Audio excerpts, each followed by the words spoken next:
Hi, Mark here from the Tangent-Bound Podcast Network and host of the flagship show, the Tangent-Bound Podcast. Did you know that we over at Tangent-Bound are always looking for amazing podcasts to promote? And did you also know that we are also proud nerds and geeks of everything from movies, music, gaming, TV shows, and comic books to wrestling, MMA, soccer, and football? Whatever you can nerd or geek out about, we've got it. And if you're interested, we can help you find it. And if you're a show looking for a place to call home, we've got you covered. Side effects may include upset stomach, dizziness, tumors, shakes, and in some rare cases, death from excessive laughter. Though to be fair, it's only sometimes. Other side effects may include diarrhea, gallstones, heart palpitations, and strong desire for cookies on the dark side. Talk to your doctor and visit TangentBoundNetwork.com and see if Tangent-Bound Network is right for you.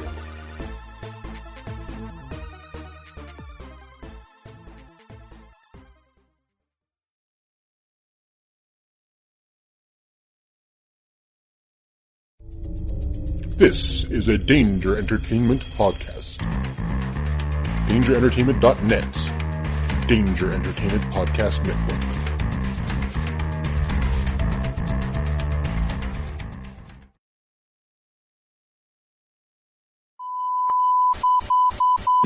Crisis for the geek kind. Top geek officials admit they underestimated the hipsters' defense capability. Join the geek revolution and save the galaxy. Geeks from all over the globe are joining up to fight for the future. They're doing their part. Are you? Want to know more? Join Weeby Geeks and the Geek Revolution and save the world. Service guarantees citizenship. Listen to Weeby Geeks podcast on iTunes and Stitcher or online at WeebyGeeks.net. Weeby Geeks, your voice for the Geek Revolution. Want to know more? We're not doctors, therapists, trained professionals of any kind, so if you feel you do need help, please reach out and get the help you need. We have a whole list of things on our files page over on Facebook at facebook.com/crazylifepodcast, and or just search on the internet for the Suicide Prevention Hotline number, or go to NAMI.org or whatever resource you can find. But just please reach out for help if you need it. If you feel as though you're going to harm yourself or others, definitely reach out. And try not to be alone. Also, if you feel that way and you realize that you're writing a note or making plans of how you would do, like harm yourself or others, definitely reach out. That's a huge red flag. And lastly, please do not replace the idea of therapy with listening to this show. Again, if you need help, please reach out and get the help that you need, or contact us. We can try to help you find the help that you need. A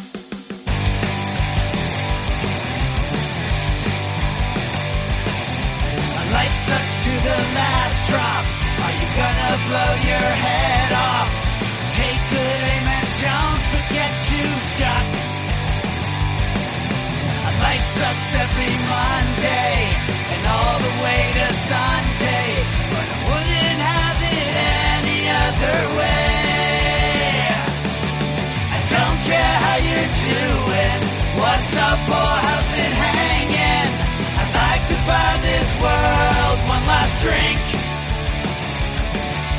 Life sucks all of the time, stick it up your sunshine, and then you'll see the clouds every day. Then you'll see the clouds every day. Then you'll see the clouds every day.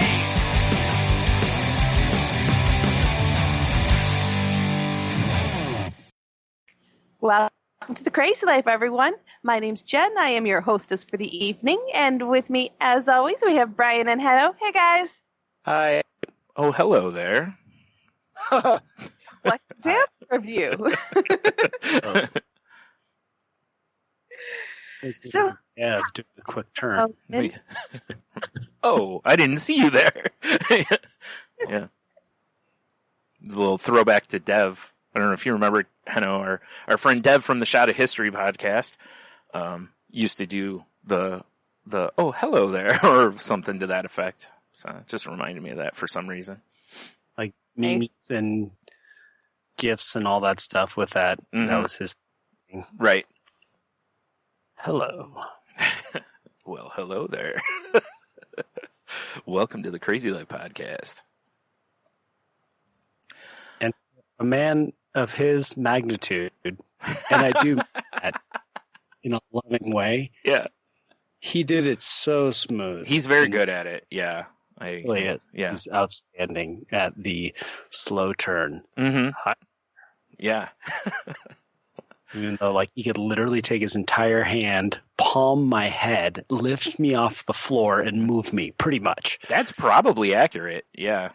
First time I met him in person, I was like, oh my goodness, your thigh is my waist. Oh, no. But he's just a big man. He is a big man. Yeah. And therefore you get really good hugs. Exactly. Yep. That's all. The first time I met him was at a beer fest, and because I was standing all by my lonesome, and since he also wasn't an enthusiast, as they're called, or a VIP, he had to stand out and wait. So him and I got to spend some time, just standing there, just hugging. No, no, it was nice though. Yeah, that's all. We just stood in line for an hour, just hugging. It was nice, Sounds awesome. Yeah. Anyway, we're talking about Go Check History podcast.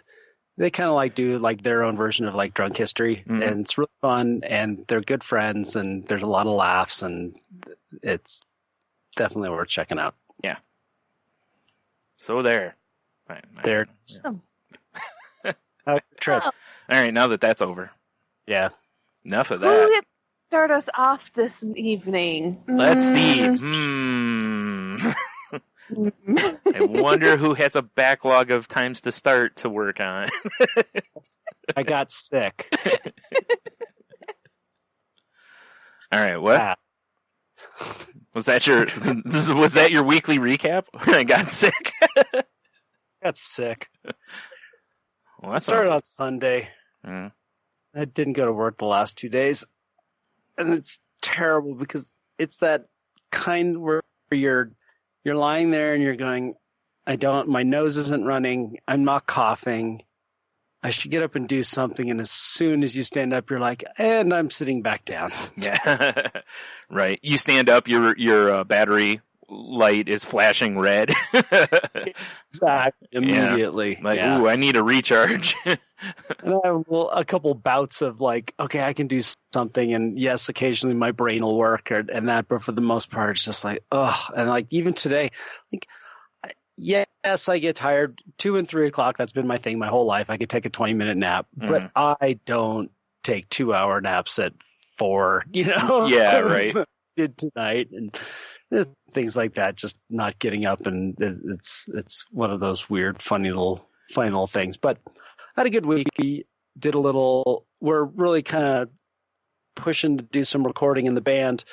And so I've been trying to, dive in there and do my part for actually getting the sounds. And it's something that I'm very insecure about because I love doing it, but I don't have a lot of experience with it. And my win for the week was when we were on Saturday. I love that our kind of, I don't like using the term band leader for groups that actually work really well as Yeah. we're a team, but Tom is definitely the captain, right? Yeah. He's the team captain. And I love that he's the team captain because when we decided that, as a collective, we're going to try to do something, he is the focus and really keeps on it because everyone's got so many other things going on. Somebody has to do that. And if you don't do that, then everyone just kind of lets it go. And so I appreciate that there's someone that's kind of, herding the cats. Mm-hmm. And so got us together for a couple hours on Saturday, went over there and set up and Jason brought his drums over, and we're just trying to figure out what mics we're going to put on the drums and how we're going to do it and all that. And we recorded it. And then one of the things that was suggested was sending it to another local musician who's got a great set of ears, and he mixed their last album. And I had no qualms about it, and it was awesome. It felt so good to say, yeah, I want to hear somebody else critique what for all intents and purposes, what I just did. Mm-hmm. And that's definitely not me. Especially if it's something I'm insecure about. Right. And it's so awesome to just say, yeah. And when I got the response back, it was everything that I actually was already kind of hearing. And so I was like, yes, I agree. And it was awesome. And moments like that that's why it's a win for me. It's that idea of just letting go again of something that either that I kind of covet, like a song, that's some, that put some emotion into that I don't want to have anybody else touch, or something where I'm insecure and I don't want to hear criticism about it. If it's it just was so natural, just like, yeah, that's great. I want to hear somebody else's opinion, and that's a growth thing, for sure. Mm-hmm. That was kind of my week.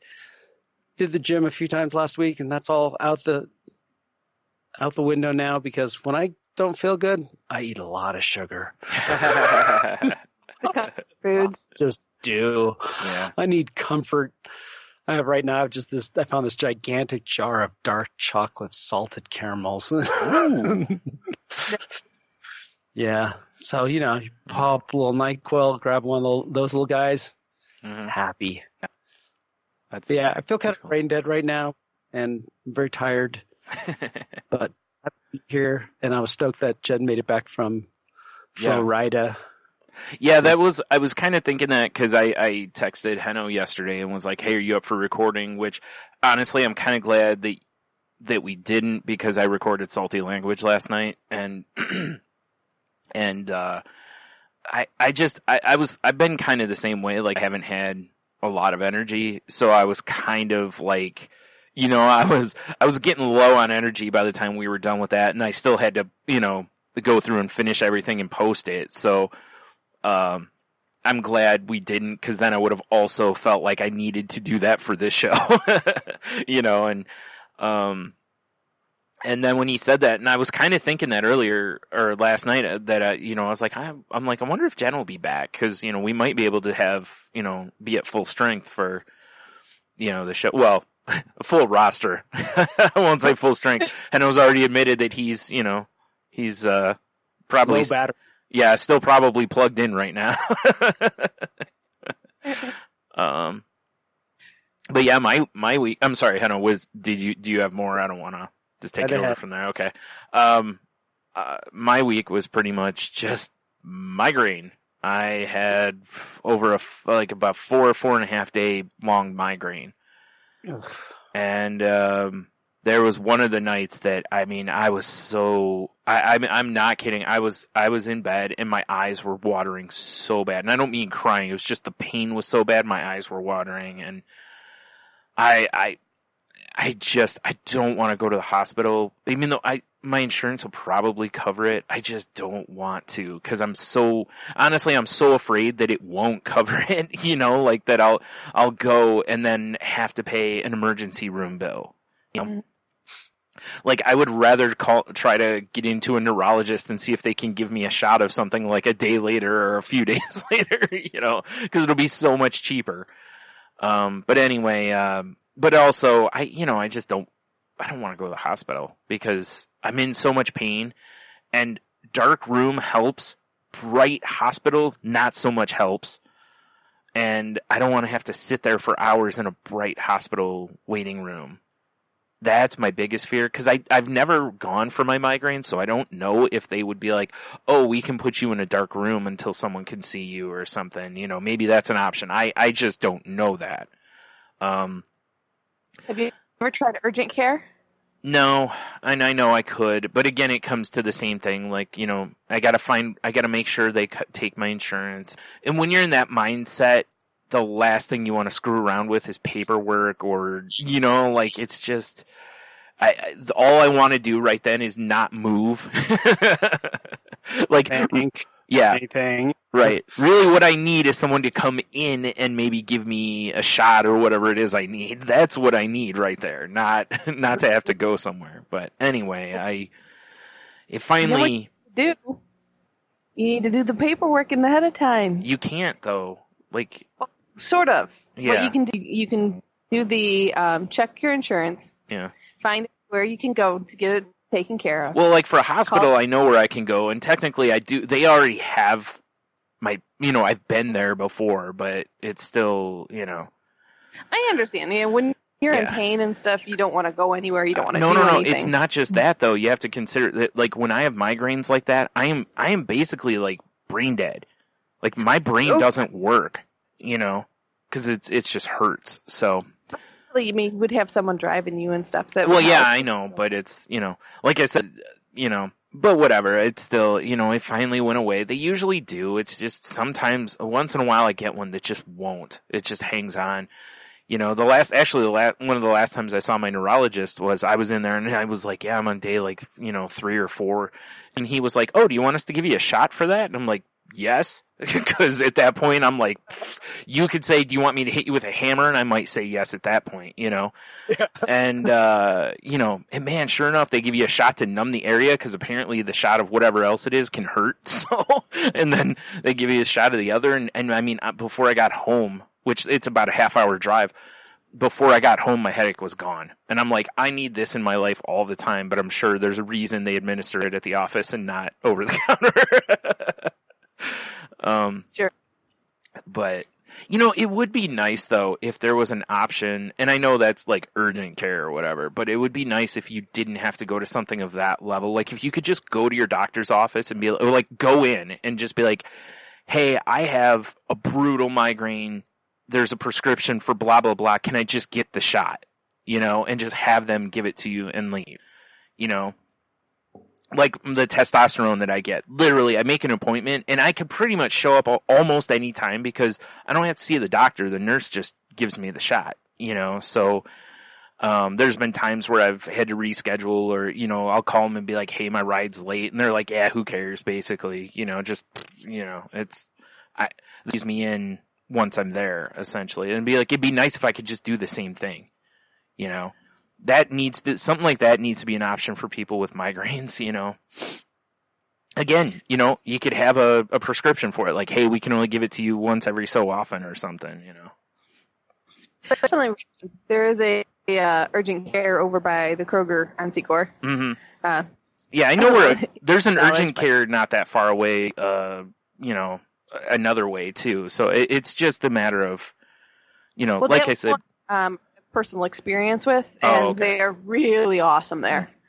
So, all right. Well, just an FYI. Okay. Well, anyway, though, so it's, I was supposed to go hang out with Tony over the weekend, and that didn't happen because my head was killing me. We were supposed to record early. That didn't happen. It was, so that's the stuff I hate, is that it completely shuts me down, And again, this is the stuff that I come back with, like when I was talking to him about disability and stuff. It's like, what would I do if I had a job? No job's giving me 4 days off for a headache, for a migraine, because they'll be like, well, why don't you go get something for it, or whatever. And it's like, or, even if I had a doctor's note, it's still like, how many times are they going to let me do that before they fire me? And I'm not saying, and it doesn't make them jerks. I mean, just literally, you've got a business to run. You can't have an employee that never shows up for work. It just doesn't work that way, So it's like, and that's the stuff, like, I didn't understand with some of it. But anyway, and I know there's people out there with migraines worse than mine. I can't even fathom what position they're in, So, if you have migraines, I feel for you. And, hopefully you and your doctor have found something that works for you. I also know plenty of people that have, like me, where just nothing really seems to work that well, because that worked that time. Who knows if that would work again, because I've had that before too, where I've had them give me something and it works once and then doesn't work again. So it must have been like they hit it in a perfect storm or something, So anyway, that's been most of my week, is just ouch. But basically all I got accomplished this week was I finished the TV series Watchmen, and which I've been wanting to do, but I couldn't because of data cap, and finally got finished with that. and listened to, I know this is a different kind of thing, but I listened to a podcast on Prince. It was the story of the 1999 album. And it's a four-part podcast that there's like half-hour episodes of, and it was a fun listen. I recommend if anyone wants to go listen to that. And I was trying to think if I've done anything else. I've literally done almost nothing. I have therapy this week, which I'm pretty excited about. And, I think this is going to be a heavy one, because we're going to talk about, and I'll talk about it later because I actually want to do a show on it, but I think this is going to be a heavy therapy for me. So, because I think after the last one where I was like, oh yeah, I have this and this and this, and my therapist looked at me and was like, you have a lot to unpack, or I told her, I was like, I have a lot to unpack, and she was like, that's okay, we'll do the work, kind of a thing. And so I think that's, I think I need to wear my hard hat and steel toe boots, because I think we're going to be digging deep soon. But I need it. I need to do that. And then in a few weeks, I still, I have a psychiatrist appointment to talk to them about everything. So, hopefully, still trying to move forward as best I can. And, I don't remember, did I talk on this podcast about how when I saw my doctor and he told me the things that the nurse told me on the phone were not the problems I had? Like, they told me I had like a high thyroid level. No. Okay. So I had blood work done, and they called and they were like, hey, this is so-and-so from the doctor, and your blood work came back and your thyroid level's high, and he wants you to talk to a specialist. And there was something else, I don't remember what it was, and I'm like, what? Like, I've never had thyroid issues. Like, they've tested it off and on, because that was one of the first things that they tested for when I went in with depression, was to make sure it's not a thyroid condition, because, underactive thyroid can lead to, lethargy and a lot of stuff that's depression type stuff. And nope, all my numbers are great. So, anyway, so I go in to see my doctor, and, he's like, when I went in, he was like, kind of like, why are you here? and I'm like, to talk about the blood work. And he was like, because he just kind of looked at me, because the blood work I had done like 3 or 4 weeks that. And usually I can get in to see my doctor. Like, if I call tomorrow, I can get in. I might even be able to get in this week. Like, I can get into him fairly quickly. So, he just kind of looked at me, and then, so he's looking through the papers, and he goes, oh, your triglycerides are high, so I want you to really focus on, keep focusing on, cutting back on carbs, and, and he was happy that I'd lost weight, and then, he goes, yeah, he's like, your hemoglobin is high, and he's like, I want you to he's like, who ordered that test? And I was like, oh, my urologist did, because I'm on testosterone. And he goes, oh, and he goes, okay. He goes, well, I want you to talk to him about it because it's high. And I'm like, they told me that my thyroid level was high. And he looks and he goes, I didn't test for thyroid. Oops. And I'm like, okay. And so here's what happened. He didn't know who ordered the hemoglobin test, which was my urologist. So he saw the hemoglobin was high and wanted me to talk to whatever specialist ordered that test to tell them, hey, this number came back high. We should talk about this, because high hemoglobin can be, long term, it can be bad.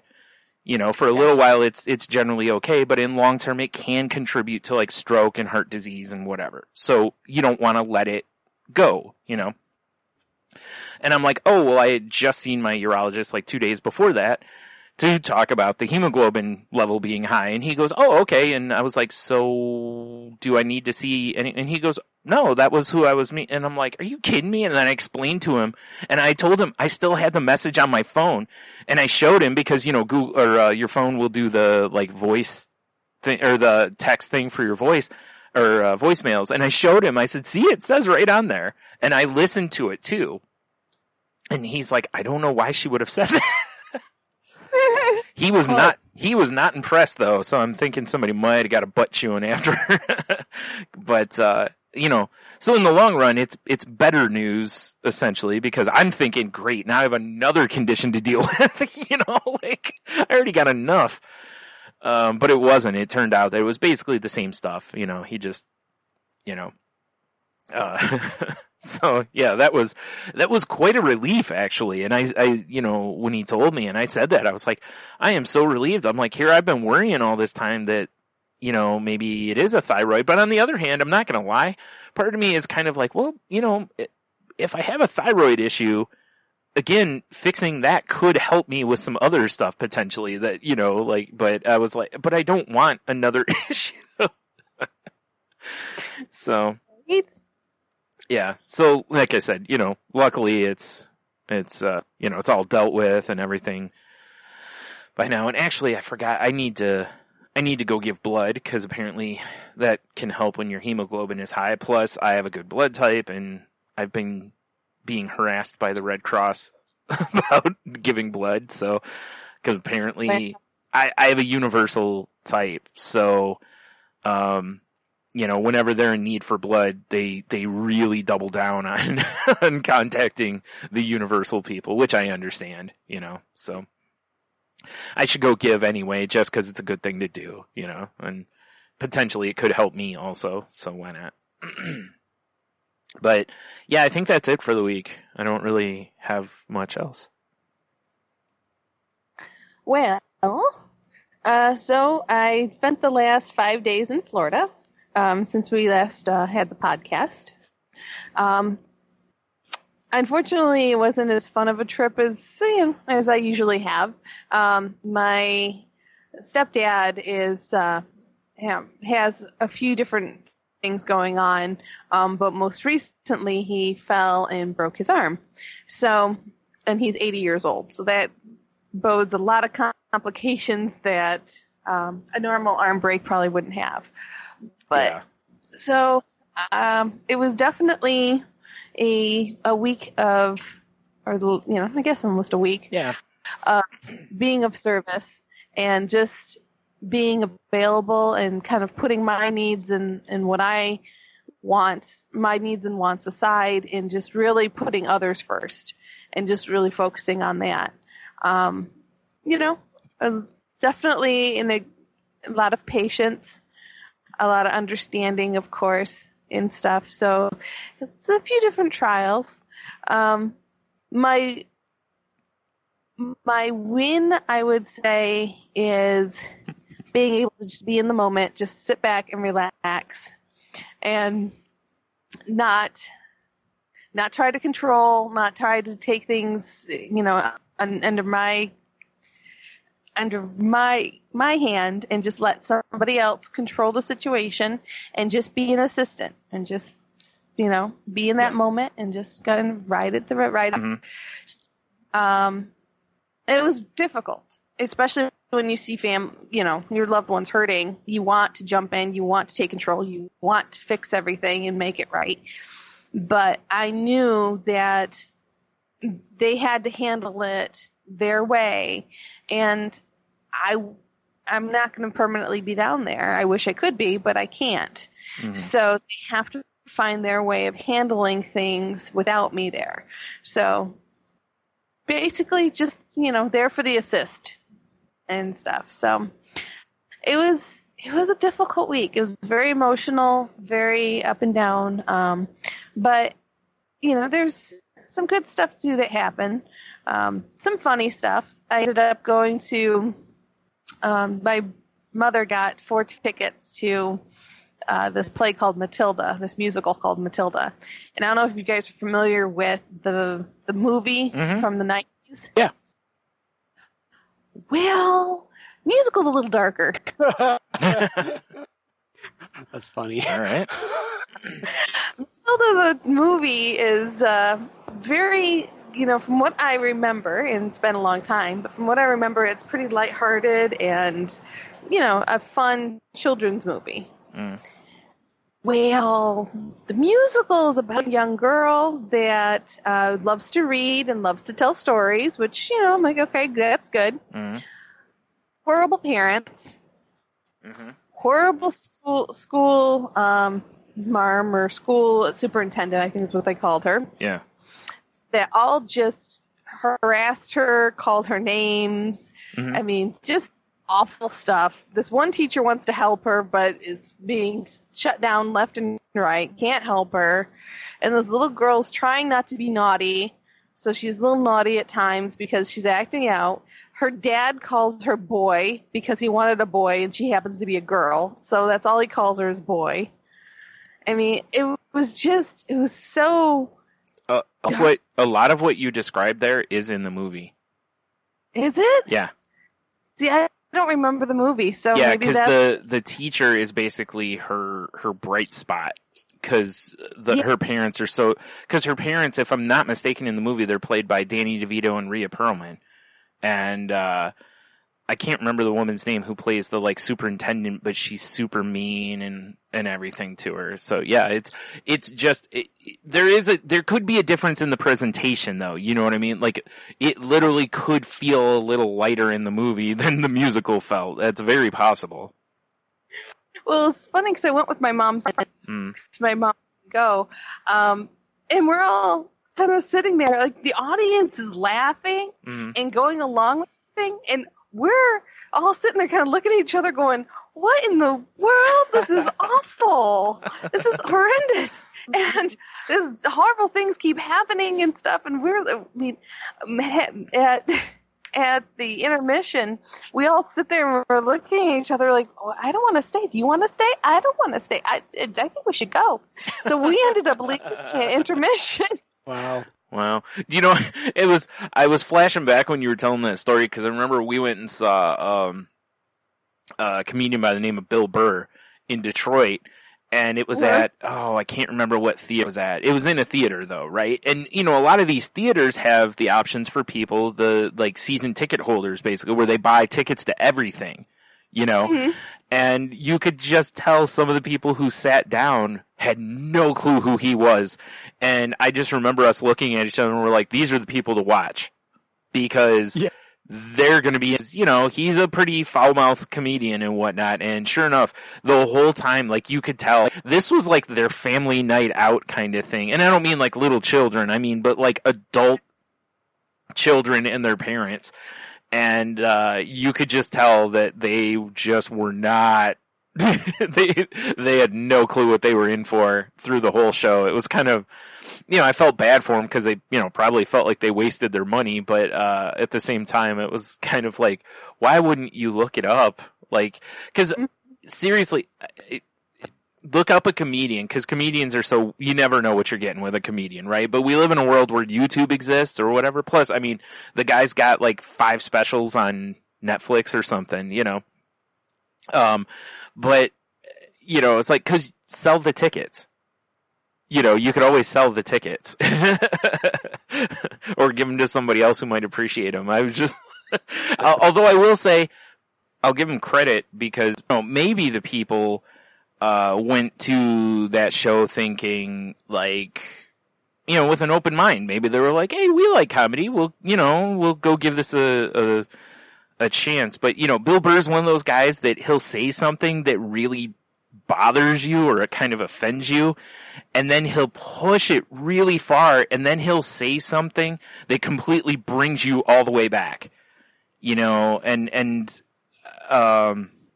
I think with a lot of people that works, but if you've never seen him, you don't know what you're necessarily sitting there for, you know. So he's setting you up for the pullback. You're just like, what are we listening to? You know, kind of a thing, because he's, you know, just kind of says whatever. So, yeah, it was fun though. Anyway, sorry, No, that's okay. But I could just picture you guys doing the same thing, like sitting there like, well, I never, you know. It was interesting, and it was the storyline is very convoluted. I mean, there's like a lot of stuff they're trying to fit into a small little, you know, amount of space. It was just, wasn't our taste. Well, I think if I'm not mistaken, I think it's based on a book.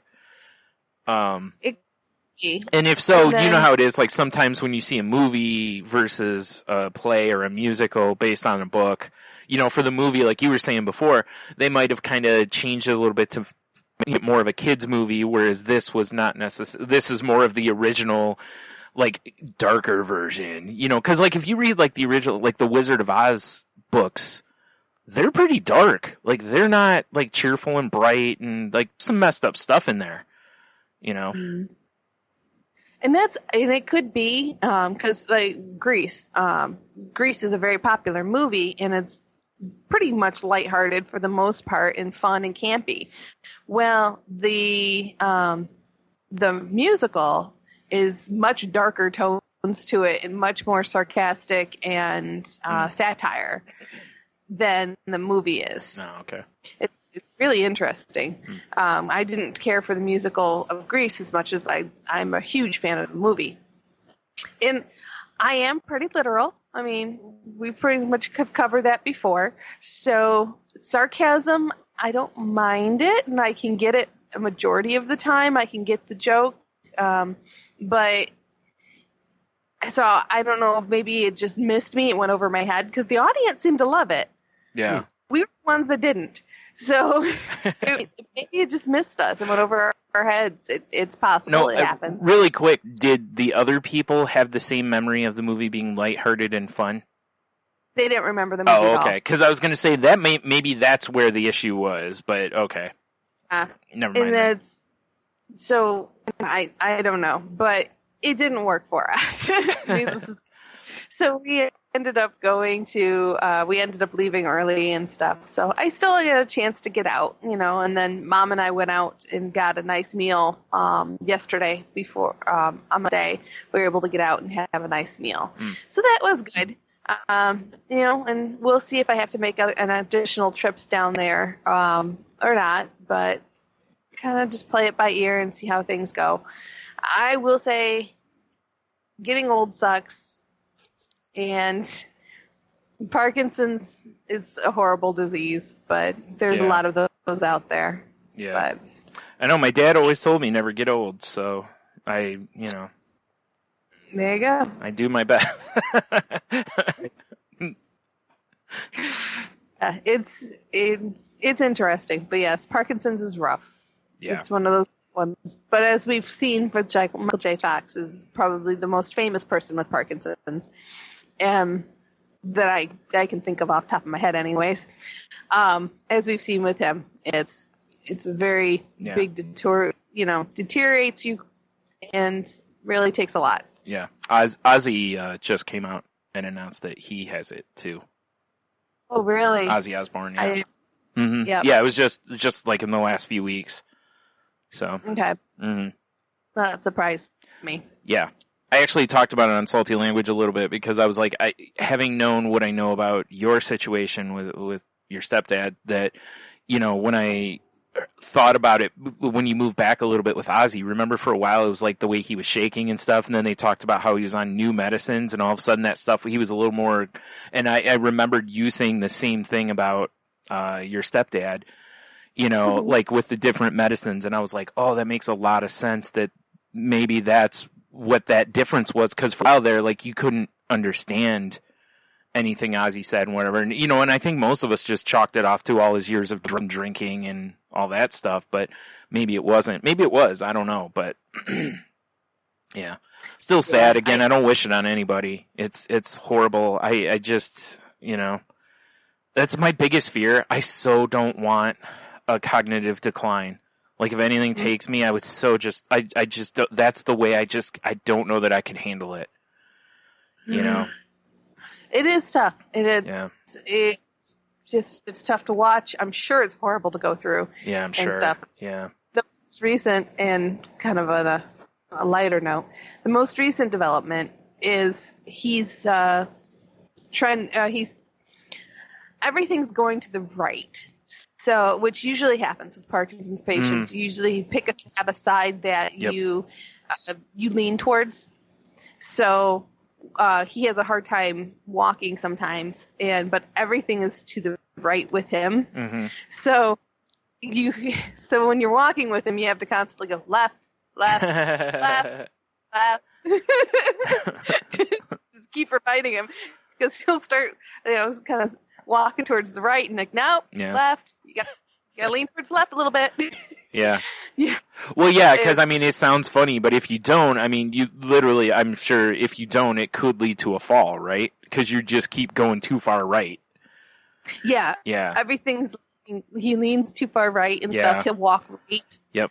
So he'll end up walking into walls. Oh, yeah. I definitely have experience with that, even though it has nothing to do with Parkinson's because of my mom and her balance issues from the head injury she got, so it's when we're walking, seriously, she looks like she's drunk when she's walking sometimes. Like she's just all over the place, and so a lot of times when we're out, I'll walk just a little bit behind her, just so, because it's, if you walk next to her, she'll run into you sometimes, so, yeah. Yeah. So also, if I'm a little behind her, there's a chance if she starts I might be able to grab her, and catch her, so. And there is something that the therapist introduced to us, which is a safety belt. Oh, yeah. A lot of nursing homes and stuff have those. Mm-hmm. So that was a bit of a contention. Oh, I'm sure. Yeah. Once we got it in operation, it was determined that it's palatable. Yeah. So. Because it'd be different if it was like you put the belt on him and then it has like a long cord to you, like it's a leash, then that's a whole different story, but because it's the kind of belt so that if they do go to fall, you can grab the belt, right? Yes, and when you're lifting them and stuff, you exactly. can use the belt to kind of help control their core. Yeah. For a lack of a better thing, if people don't know what we're talking about, it's like if you've ever seen those commercials for those bands that people will use to move a dresser or whatever, it's the same kind of concept because it's a physics thing. Like you can distribute the weight differently so that it's easier for you to pick somebody up versus just picking up their body weight. Mm-hmm. Yeah, and it takes the emphasis off of the arms and puts it to the core. Yeah. So you have control and less weight. So it's really a good thing. Yeah, I remember years ago my grandma had a stroke. Like every time they went to move her, like if she was, she could move, but if she was going to like go down for dinner or whatever, or if she was going out or whatever, they would always put the belt on her just, a precaution, even though most of the time you didn't need it, but it's still like, hey, it's there if you do, so. Mm-hmm. Mm-hmm. Yeah.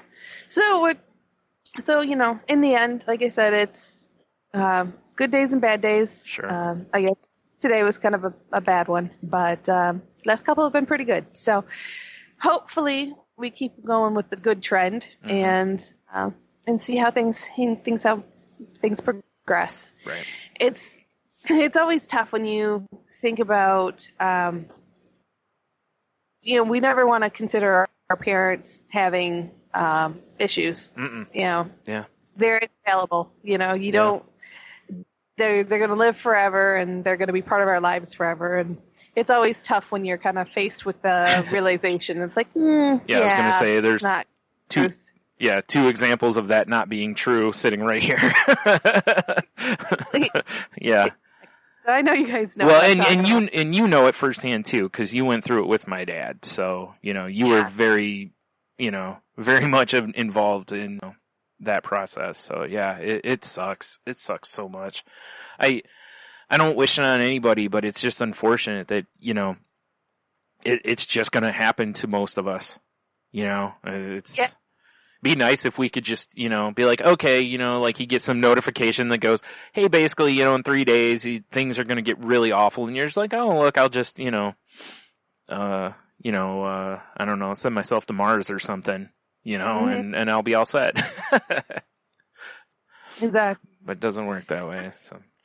Yeah, it's gonna be rough. This is my mom and dad obviously, but then I have my stepdad's been part of my life for 35 years. Mm-hmm. So it's one of those things that. Wow, you're that old? No, sorry. I am, right? Yeah. The benefits of being the youngest one on the podcast.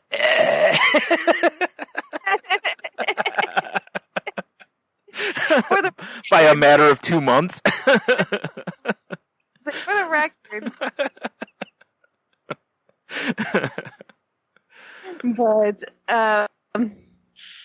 yeah, so this is the first time I'm going through it, and it's gonna be rough. But I'm hoping for a rebound. Yeah. He's rebounded a few times before, so Yep. And hoping for another rebound. And I say this with as much love as I can. He's a stubborn old cuss, so hopefully that works in his favor. Yeah, absolutely. Yeah. And we got to make, that's the one thing. As much as the fight is a pain on our side, it's also beneficial. So. Yeah, it can be. Yeah.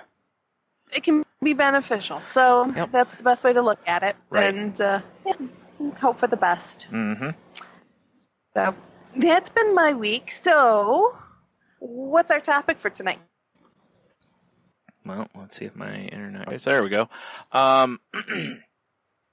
found this a couple weeks ago, and it's very. It honestly was a catalyst in me talking to my therapist about some issues of my own. And this is from verywellmind.com. And again, the link will be in the show notes.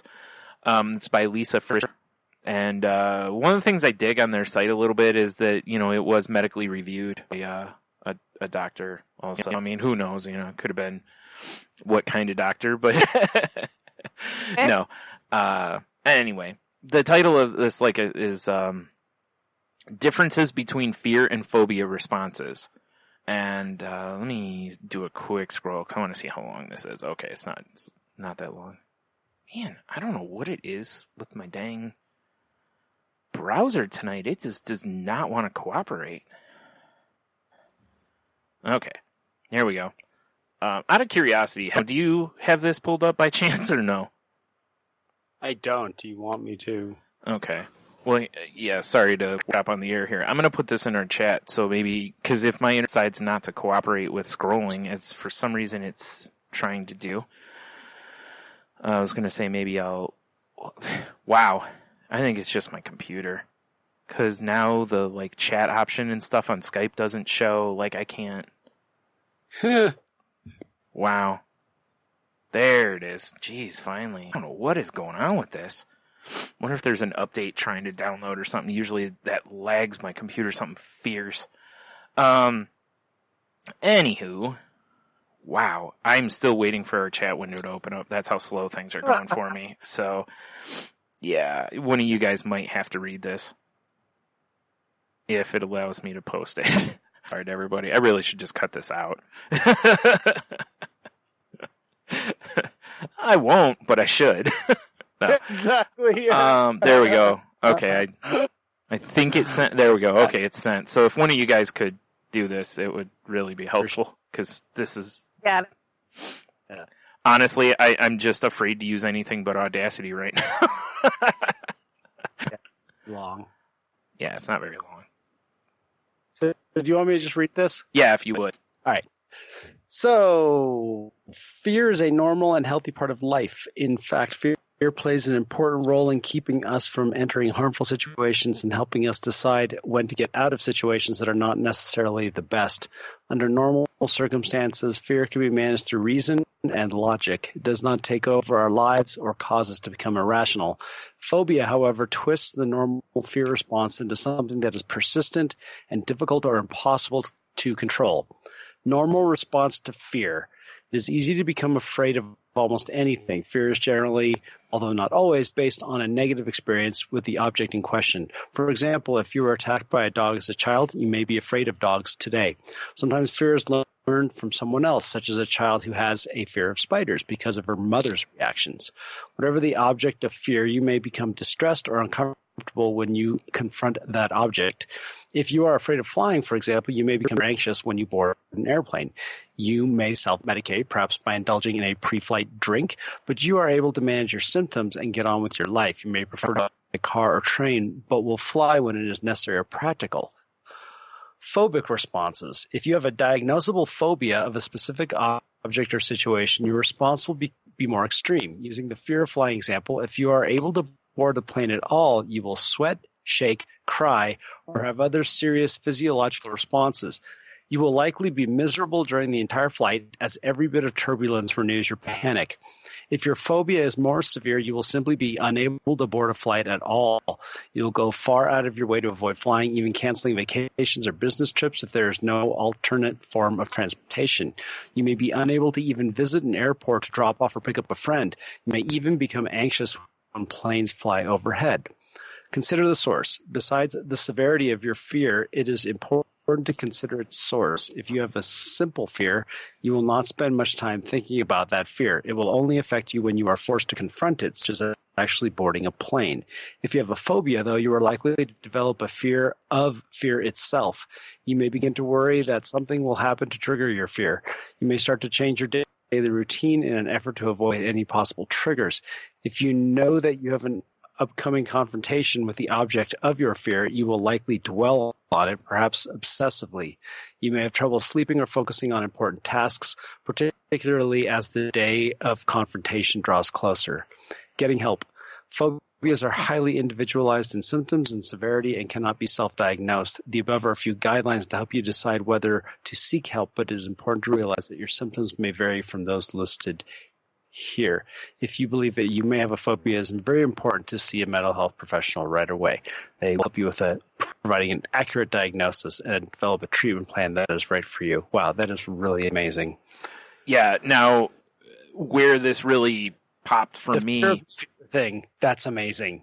Yeah. Like, in part of the reason I wanted to talk about this originally is, we've talked on here plenty of times about how, using the right word is important, and for me, for years and years, I've talked about how I have a fear of cars or also a fear of planes. Like, I totally, right?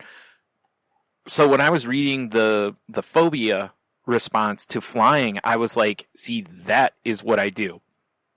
Because if someone mentions, hey, let's blah, blah, blah, and fly, my brain immediately starts to panic. Like, it immediately is starting to search for reasons not to fly.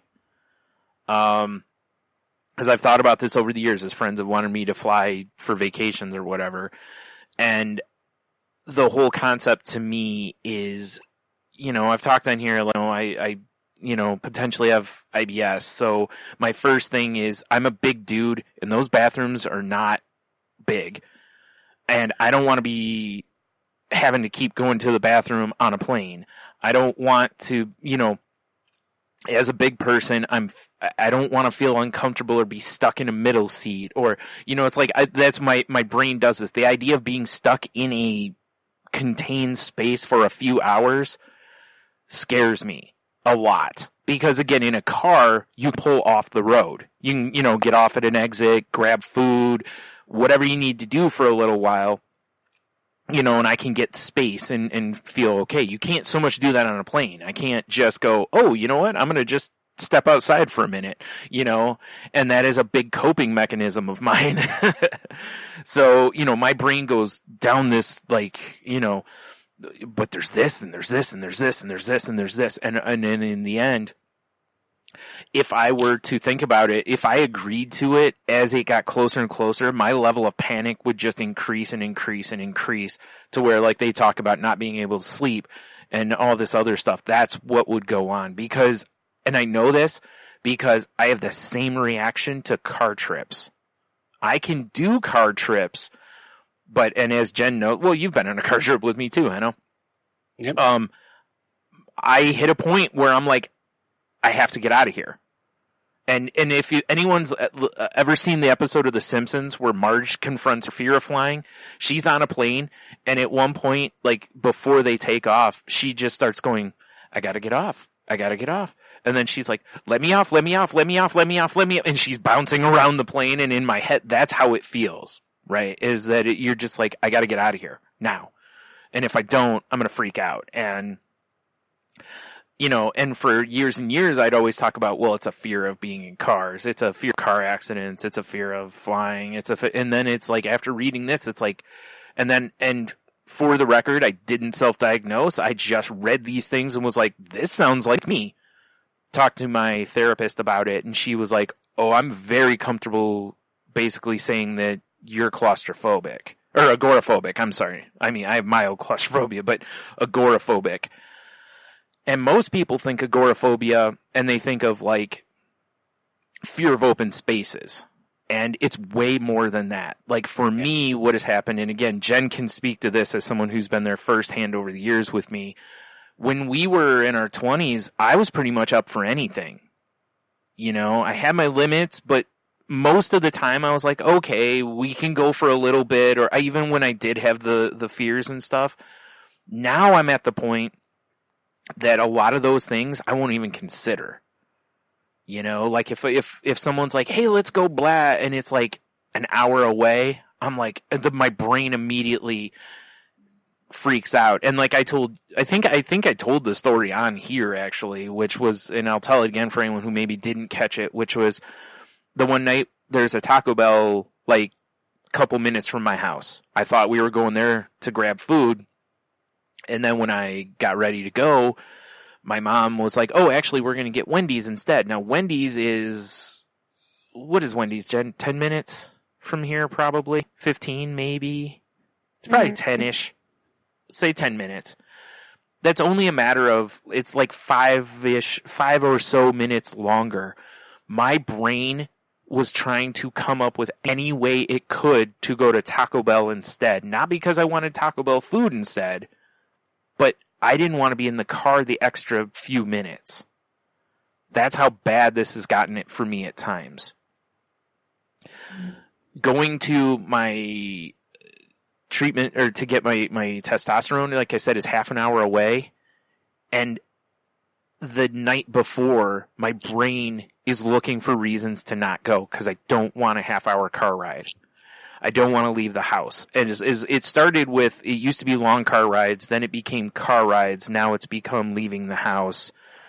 And on my worst days, it's leaving my bed. And what happens with agoraphobia is it isn't as much the fear of open spaces as much as it is literally you're safe. The area you feel safe kind of shrinks down to nothing. To where, and I heard this on a podcast years ago, a guy was talking about his mom and how she had agoraphobia and how it was the same way. Like, she never drove anywhere. Then she didn't want to go anywhere. Then she wouldn't leave the house. Then she didn't want to come out of her room. And basically that's what this does, is over time your paranoia and your phobia just take over more and more and more, to where you're like, well, if I don't leave my bed, nothing can happen to me. I'm safe here, you know, which is untrue. You know, a plane could lose an engine, it could crash through your house and kill you right in your sleep, you know, or you could have a heart attack right there, you know, whatever. Take your pick. Any random thing could happen to you, even in your bed. Like, you know, but this for me has gotten worse and worse and worse, to where, you know, like I said, I went and talked to my therapist about it, and that's part of why I've, you know, got another appointment with a psychiatrist, because I want to talk to them about it, because I want to make sure I get an official diagnosis, and whatever, because, you know, and then we're going to talk more about, you know, strategy from there. And what's amazing, like, what's funny is that, like, generally a lot of treatments for these kind of things end up being exposure, you know, and nothing terrifies me more than having to do exposure therapy to help get over a phobia, you know, so, we'll see how this goes. And obviously I'll talk about it on here, but like I said, that's why I wanted to talk about this. I don't know if you guys have stuff you want to bring in too, but I just wanted to make sure that people understand there is a difference between a fear and a phobia. And for years and years, I did have a fear, but I think over time that fear grows into a phobic situation, because a lot of people have a fear of flying. A lot of people are not super comfortable flying. You know, turbulence bothers them a little bit, or this or that about the process. But they, like it said in there, you will. If you have to fly, you'll fly. You know, I have very much said to people when they're like, oh, well, we go here, but we have to fly. And I'm like, well, I guess I'm not going, you know. And I mean, you know, and a perfect example I can give is when you got married, you know. Like, if you had gotten married in, like, Chicago or somewhere, you know, car trip level, I would have been there. But there was more to it than that, obviously. There was the whole resort thing and money and all this, but you know what I'm saying? And I'm not in any way, you know, I'm not trying to be mean or whatever, but you understand, you know that about me, you know, like, but I would never be like, well, you should move your wedding, you know, like, I fully understand my limitation, but I will very much go, I can't do that, you know, and it's a shame because I have missed out on the ability to do things with people and go places and whatever over the years because of this, you know. I mean, honestly, me and Jen went to Florida the one time and we drove because of my fear of flying. We could have had a whole nother, day or two basically of vacation, but I couldn't fly. Yeah, it's 2 days down, 2 days back. You know, it doesn't have to be, but given that you were the only driver, it had to be because that's just not safe to push past that. Also, when we drove down, we almost drove right into a giant thunderstorm. So, luckily, we stopped just shy of it. Inadvertently, we didn't even know. We stopped, and then all of a sudden, it was like, oh, there's a lot of bad weather not too far from here. But anyway, yeah. So there you go. Like I said, I don't know if you guys have stuff you want, like, or if from the other side of it, even if you have anything to add or whatever. Well, it's difficult. Speaking from someone on the kind of the other side. Right. Can't and won't. I mean, and that's the difficult part, is because, you know, when you're dealing with someone with agoraphobia, they say they can't. Right. But what we hear is you won't. That's actually a really great point. Yeah. And physically, yes, they probably, you know, they physically could do these things, but mentally they cannot do these things. Mm-hmm. And it's such a difficult thing to accept, especially when they've done them in the past and they've done them before. Yeah, like flying with me is a little different. I've never flown. So I have been on an airplane once a long time ago. But way before, like, when I was a little children's, like, back when, you know, they would let kids go on a plane, they didn't have a ticket to just look at the plane, basically, before, you know, now that's a security risk and whatever. So, but back then, I remember my brother was flying because he was in the military, and he was flying, I think, to San Diego, and I wanted to see the plane, so they let me go on a plane. You know, like, they took me on the plane and the pilot showed me around a little bit. So I've been on a plane. I've also been in some historical, you know, aircrafts or whatever. But, so that one's a little different. But yeah, like you said, like with cars and stuff, you and I used to drive around and go all over the place. And then again, my circle just shrunk.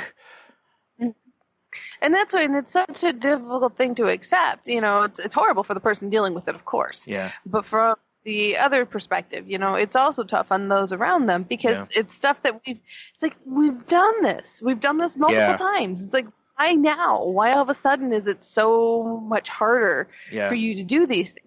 Well, and like therapy too, you know, you're taught to, once you have done something, you use that as your visualization to be able to do it again and again and again. And in this case, you're actually working backwards from it, you know?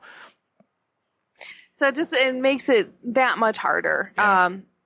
Yeah. It's tough to understand. It's very difficult to understand and very difficult to accept that this is the way it is.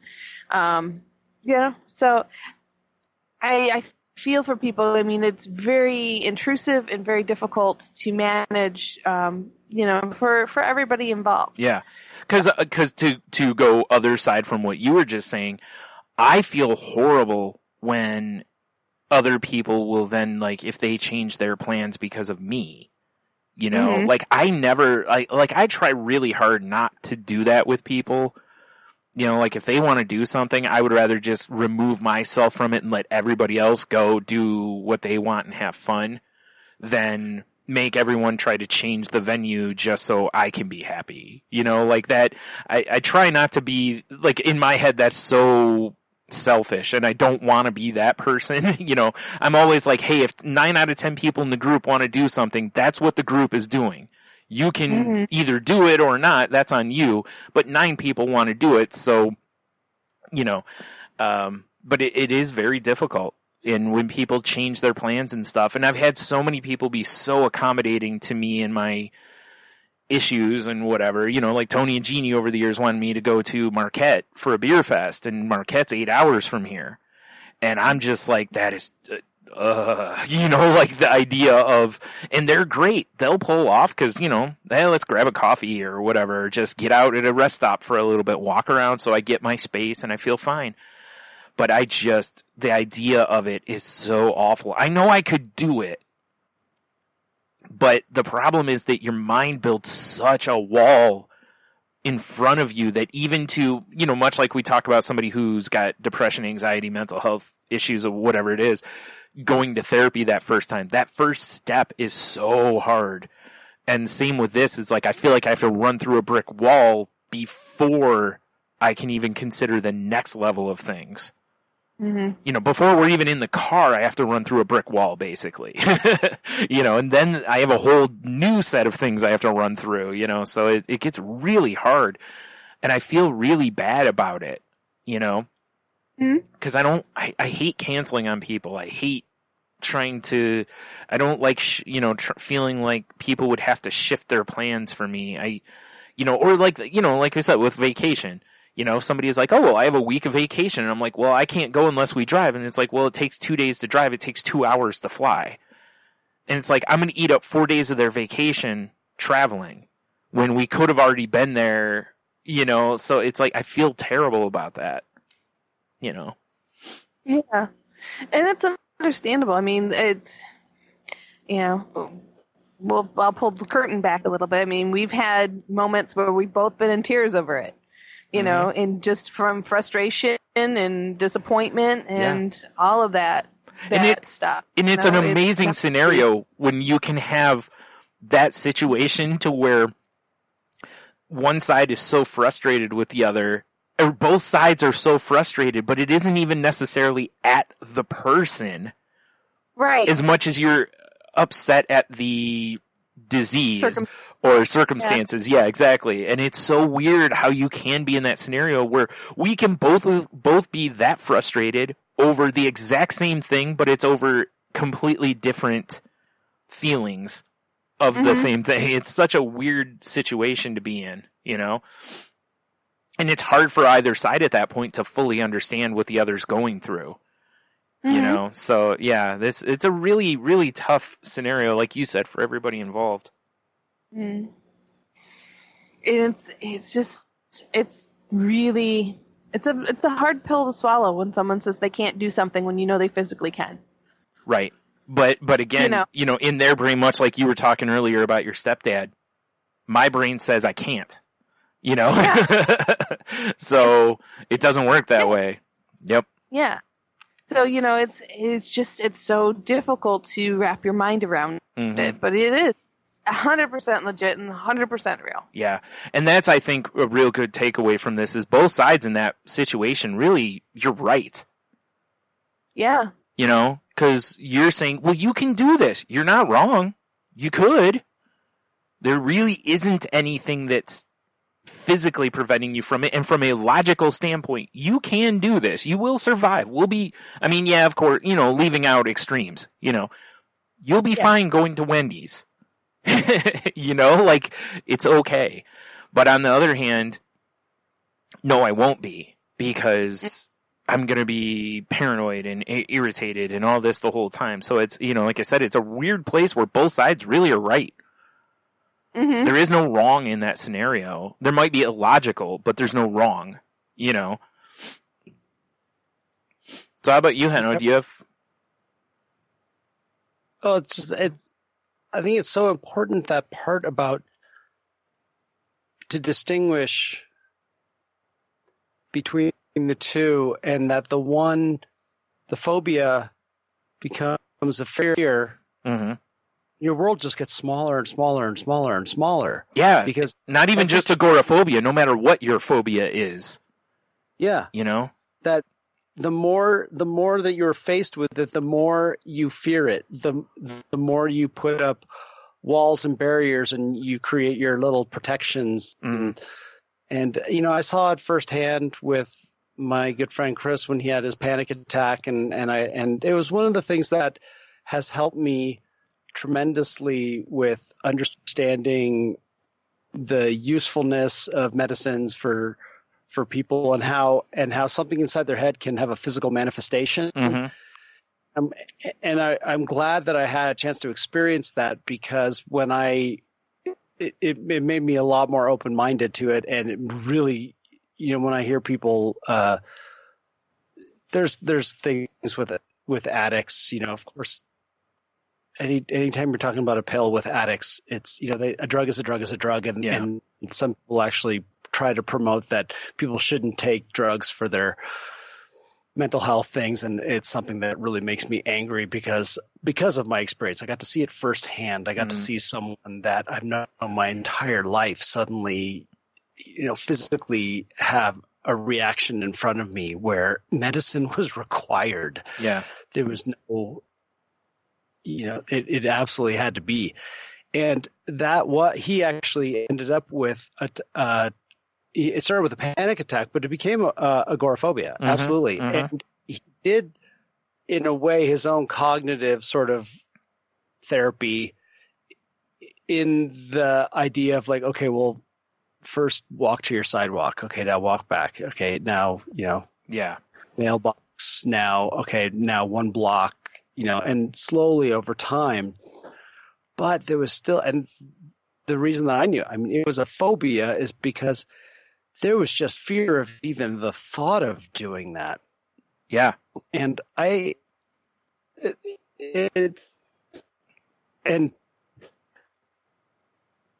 don't see why you don't even want to try, because of that.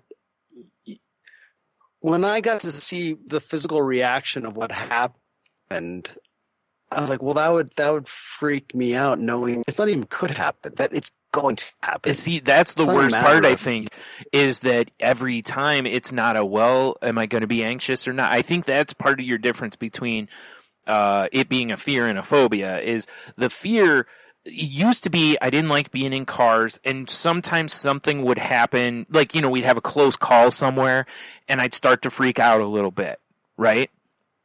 Now it's a point of every time I'm in a car, I'm looking around and it's like, okay, where's the accident coming from? Like, I'm convinced, my brain is convinced, trying to convince me there's going to be a car accident. Even though mathematically that is not likely, So, yeah, and like I said earlier, It's like every time I go to do something, I have to run through a brick wall just to start the process.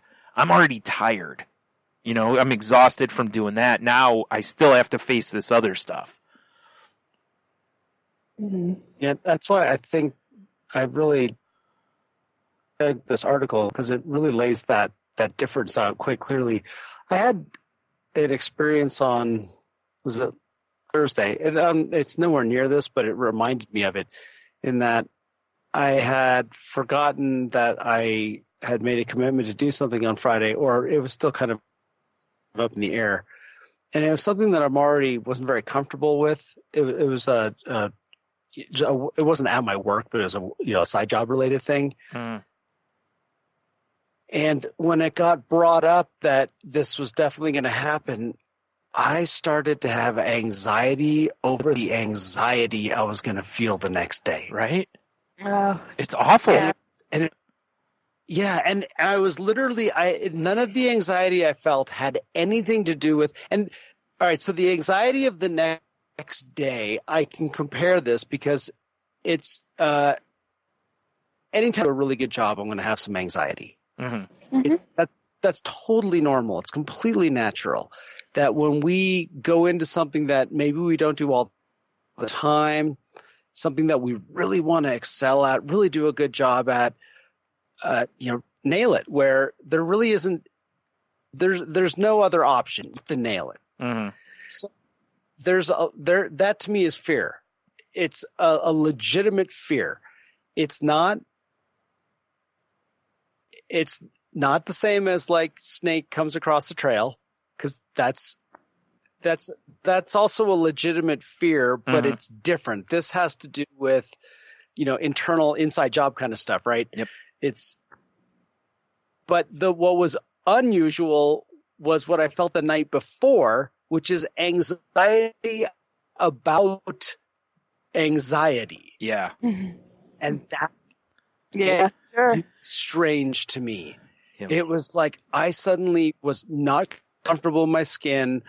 I really had that claustrophobia feeling where, and it's I think where it's like, I really don't want to do this. Yeah. And it had nothing to do with the actual project. Right. Project is fine. It was really a strange feeling to me. And afterwards, when I reflected on it, I was like, okay, this is where I think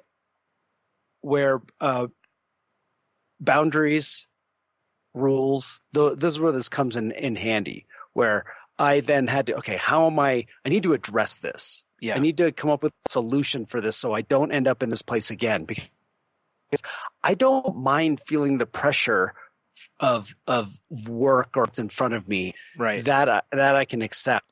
And even the What I don't anxiety want of that is okay, because, anxiety is a natural response to things. It's part of it's built into us for fight or flight. It's a necessary thing, and like that, you've got pressure on you, so you should feel some anxiety because, like you said, you have that pressure to perform, so you're a little nervous or anxious about it. That's perfectly natural. Like you said, it's when it gets into the anxiety about the anxiety, that's when it starts going completely mental and not logical anymore. Yeah, and that's where I was like, I need to nip this in the bud now, and so it required some communication, and it required to set up some reasonable boundaries, and where I accept the fact that maybe this doesn't work for the other person. That's fine. Yeah. But this is how I want to operate. Yeah. Oh, I like to operate, and there's reasons for why I have this here and why I want to do these things. Yeah. And I expressed it, and hopefully we'll be able to, go forward and I won't experience that. And the greatest thing is the next day, none of it happened. Yeah, of course. Because everything. Oh, sure. Anxiety over anxiety is so mentally generated, and so many times it's just, like I said, it's just not logical, If you were able to step outside of your head for a minute and look at it, you could 99% of the time probably go, that doesn't make any sense, Yeah,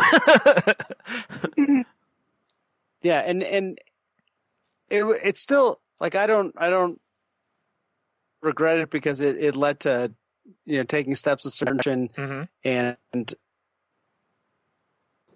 it's always a reminder that the whole idea of really communication especially with when we do have fears and we do have, it's like us going to Chicago. It was all out front. Yep. You were completely upfront about it. We came up with what we're going to do, why we're going to do it, and how we're going to do it.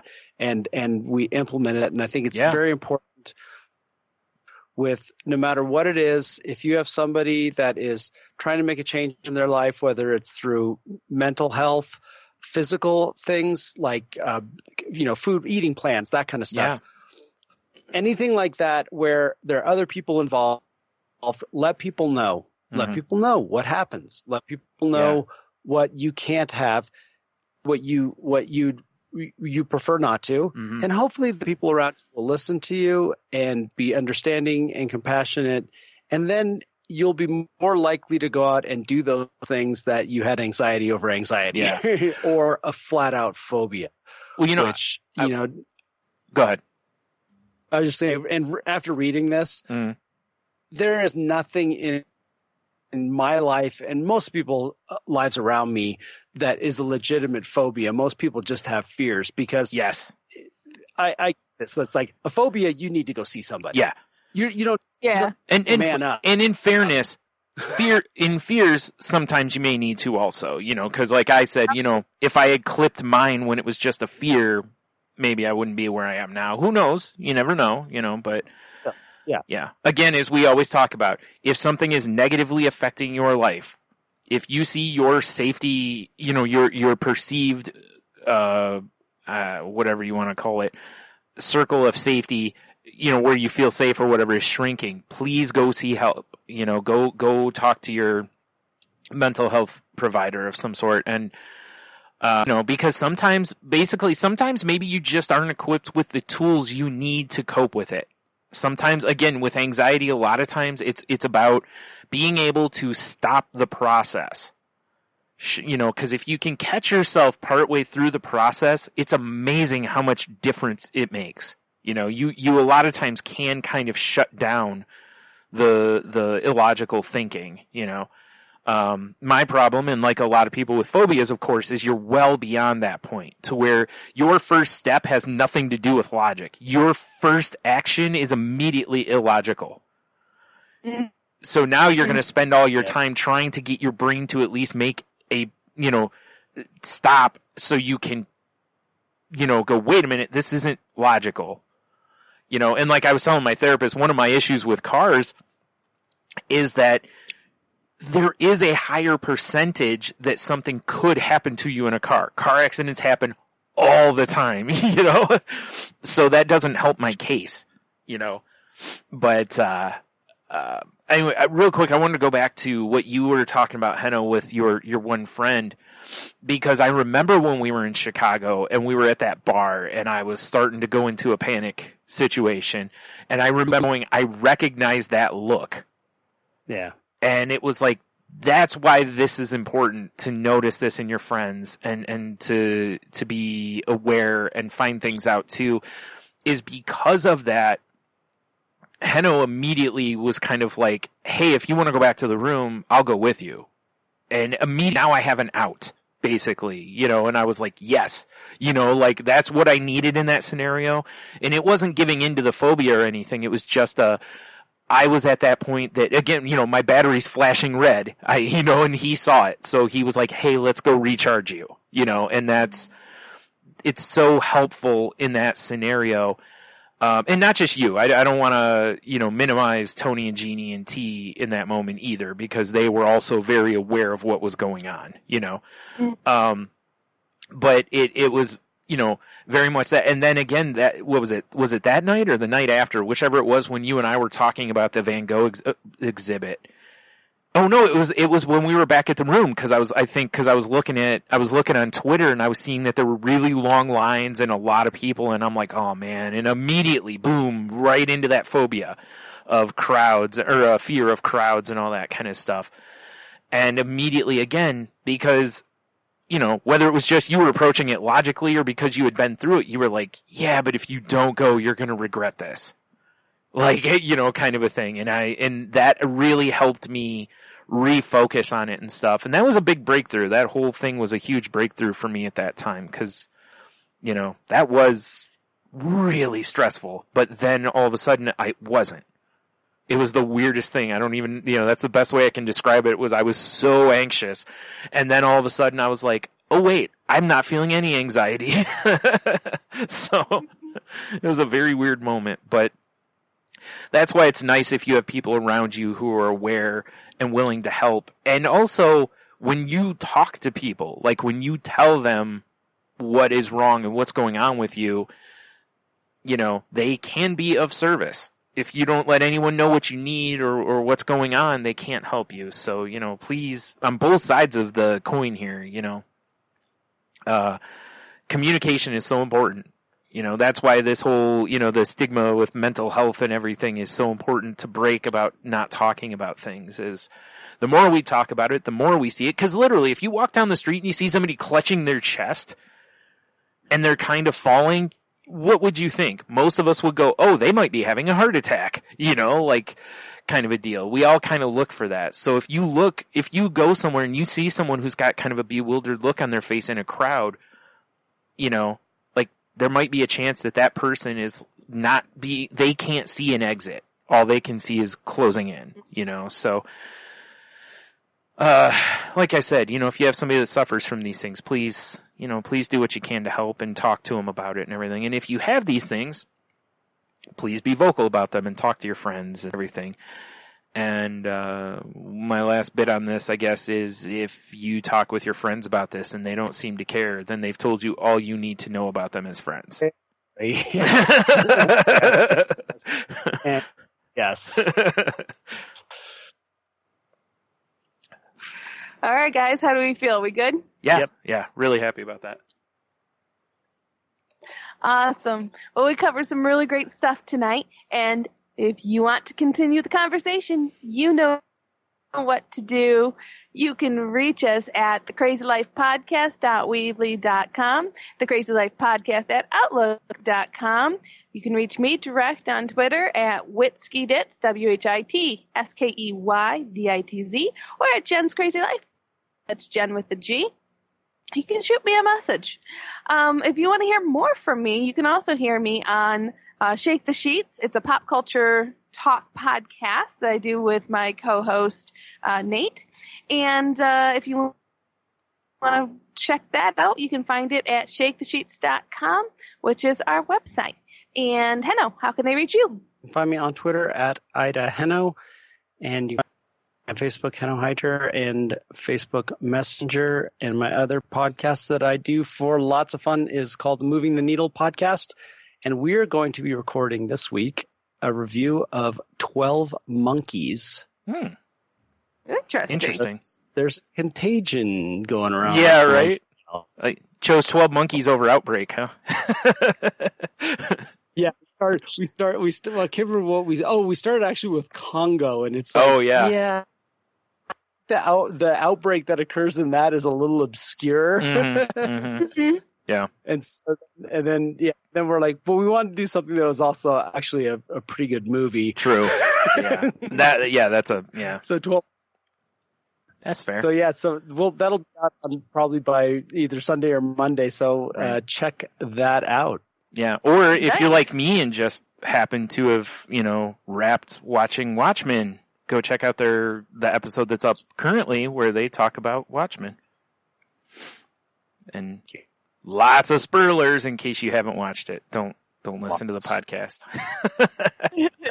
Actually, the podcast was the final kick in the pants I needed to finish the season. So, because I wanted to listen to the show, but I'm like, I know they're going to spoil the heck out of it. Yeah. Yeah, it's cool. And you, Brian, how can they find you? You can find me on Twitter at Stunami. You can find my other podcast, Salty Language, at saltylanguage.com or on Twitter at salty_language. That show's not safe for work, so be careful where you're listening to it. And, I forget. Oh, you can also find this show on Twitter at The Crazy Life Pod, where I post when new episodes go up. And, we'd appreciate it if you rate, review, and subscribe if you haven't already. Please share the show with your friends, especially ones like this episode, where,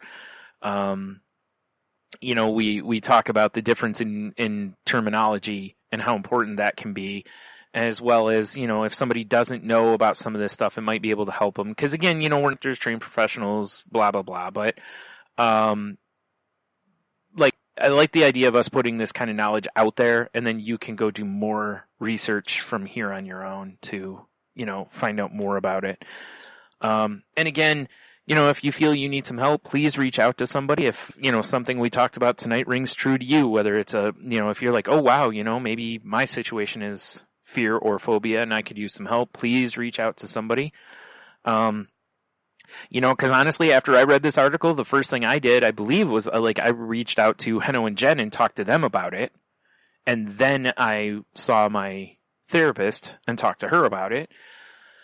And like I said, talking to my psychiatrist probably a bit about it as well. So it's, because the longer you let it go, the worse it gets. And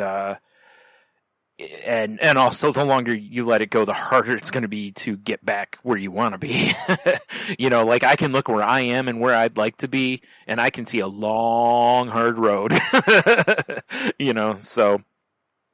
that's okay. It's, what is it? Nothing worth doing is, I forgot. I don't know. Whatever. There's some platitude that goes there. I don't know. It's nothing worth doing is easy or something. Yeah. So, like I said, please reach out. And like I said, if you know somebody who suffers something like a phobia or fears or whatever, please, maybe talk to them about it, because then, especially if it's a scenario where you might be able to be of service, like when you're out, because I know, a good one is Jen's talked on here about her being, having issues with crowds, but as long as she has like a human contact in the crowds, it helps her a whole lot, and knowing that as a person who would hang out with her if I'm in a crowd with her or whatever, and I've had this, like at the one beer fest, Jeannie did that to me. She saw I was starting to look around like a deer in headlights and basically grabbed my arm and just led me out of the crowd because I was basically frozen, kind of a thing. So, again, just, do these things, try to help out, try to surround yourself with people who care and are willing to help. And of course, also be willing to be of service of them and not judgmental of what they're going through. And on both sides, take it easy on others when they deal with this stuff. I know it's frustrating, but also, as always, take it easy on yourself also, because, you can't help it in that moment. So, there you go. I guess that's it. Oh, and also, of course, be kind to one another. And, make sure you register to vote.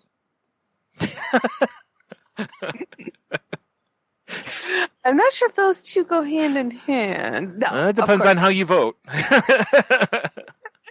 No, I'm kidding. I'm just being well, I almost said something I shouldn't have said there. A jerk. We'll go with jerk.